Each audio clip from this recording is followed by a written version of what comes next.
We are used to thinking of the Virgin's apparitions in familiar places: Fatima, Lourdes, Guadalupe.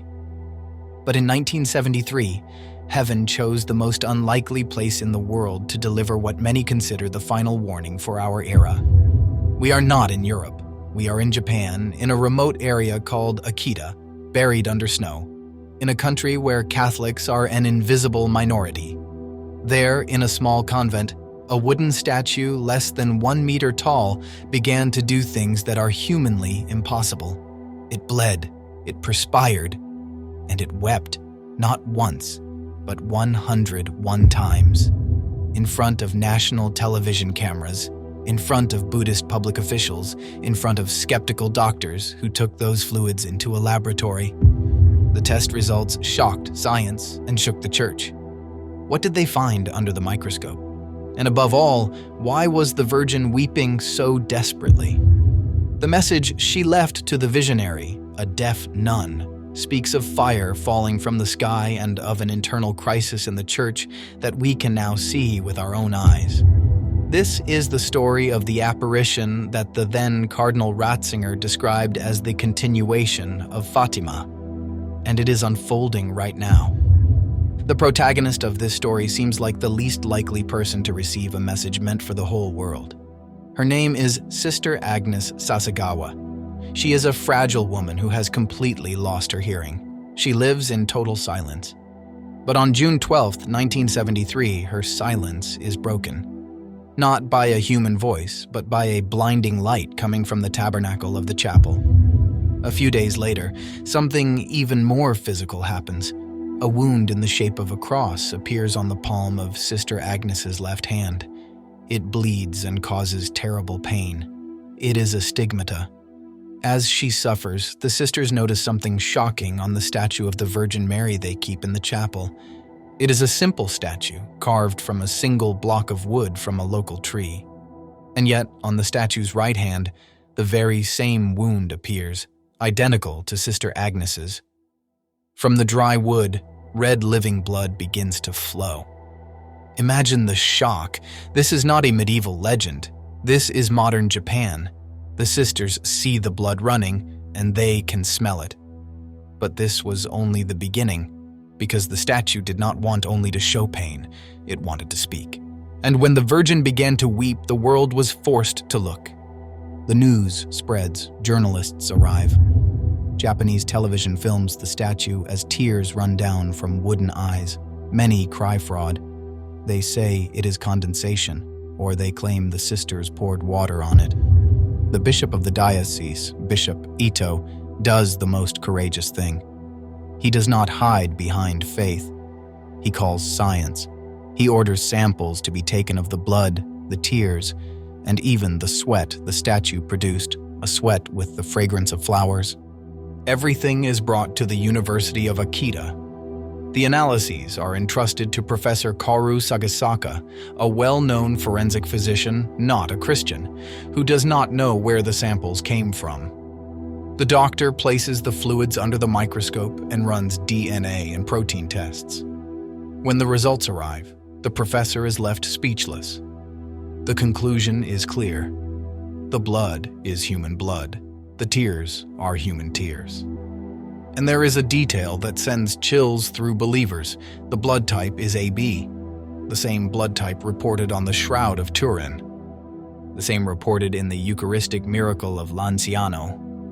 It is as if heaven left the same biological signature in Italy, in Israel, and now in Japan. Faced with this evidence, the doctor could not offer a scientific explanation. A dead piece of wood cannot produce red blood cells and plasma. Someone was trying to tell us that this statue was alive. But why so much suffering? Why weep 101 times?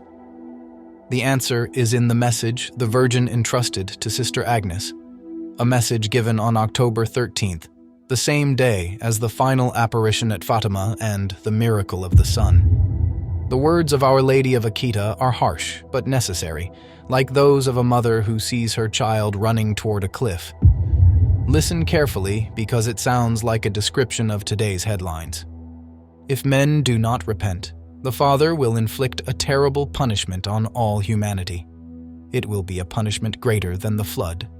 Fire will fall from the sky and wipe out a great part of humanity. The survivors will find themselves so desolate that they will envy the dead. Many think of nuclear war or natural disasters, but the most frightening part of the prophecy does not concern the world. It concerns the church, the Virgin said.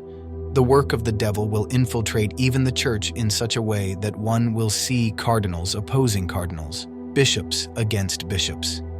The church will be full of those who accept compromises. Look around today. Doctrinal confusion, divisions, scandals. Is this not what we are living through? Akita foresaw the spiritual storm that is shaking the faith of millions of people right now. But in the middle of this darkness, there is a powerful light. The Virgin did not come to terrify us, but to give us the weapon that can save us. Why weep exactly 101 times? There is a hidden message in this number, and it is far simpler than you think. Father Thomas Teji Yasuda, Sister Agnes's spiritual director, immediately understood its meaning. If you remove the 0 in the middle, 2 ones remain, 2 pillars. The first one represents the sin of Eve, where all evil began. The other one represents Mary, who crushed the serpent's head, and what is in the middle that holds everything together, not the 0. In the middle is the eternity of God. How many beads are there in many full rosaries or in the penitential chaplets used in Japan? They often exceed 100. The number 101 is a visual call to continuous prayer. It is as if the Virgin were saying, for every sin, the first one, you must place a prayer, the other one. The 101 tears are not only suffering, they are 101 invitations to take the rosary in your hands and begin to fight against evil. The final message of Akita is simple and powerful. The only weapon that will remain to you will be the rosary and the sign left by my Son. Pray the rosary every day. Mary's tears are the tears of someone who knows what is coming, but also knows that we can prevent it. This is not a condemnation. It is a desperate plea. This story did not end in 1973. It is more relevant today than ever. Sister Agnes Sasagawa returned to the Father's house only a short time ago, in August 2024, at the age of 93. Until her last day, she prayed and suffered in silence for us, for the Church, to avert that fire spoken of in the prophecy. Now that she is gone, the baton passes to us. Japan's warning was clear. The scientific evidence exists. The message is being fulfilled before our eyes in the divisions of the world and of the Church. We can ignore it, or we can do what the Virgin asked: console her heart and use the weapon of the Rosary. Our Lady of Akita showed us that even a piece of wood can bleed for love of us. How much more should our hearts bleed in the face of the world's indifference? Let us not allow these tears to have fallen in vain. Today, in the comments, we want to make a collective act of consecration. We want to answer that weeping with a promise of fidelity. I ask you to write a very simple but powerful sentence, a sentence that dries the Virgin's tears and places us under her protective mantle. Write this below. Mother, save us.